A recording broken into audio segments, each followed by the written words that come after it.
coming here to Washington today and for bringing these documents to the museum. Before we move on to some of the formalities with paperwork, we'd be glad to take a look at the documents that you've brought. We all set? Yep.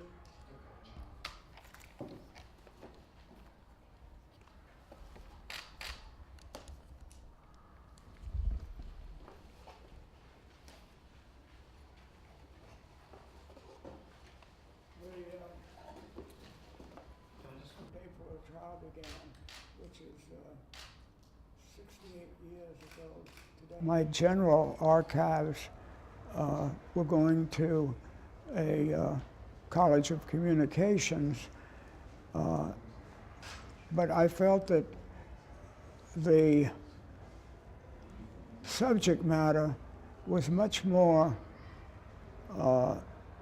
appropriate for the U.S. Holocaust Museum than it was in a college or university. Eventually, and be able to store them in separate envelopes. Yeah. Yeah. Yeah, no, I see if I touch too much of it, it'll flake.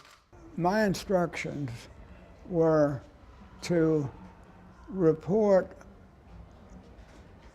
the testimony at the trial for two principal audiences. One were the million or so soldiers still in the army in Europe, and the other was the German-speaking, the English-speaking people in Germany.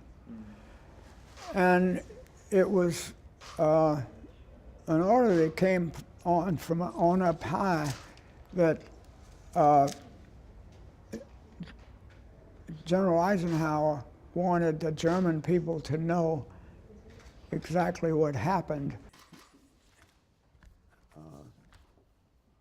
It was sometime about 6 weeks into the trial. No, This collection that Mr. Burson, Harold Burson, has just donated really is documenting one of the first glimpses that the world had of what today we call the Holocaust. When Mr. Burson was in Nuremberg, we didn't even have the vocabulary yet to call it anything.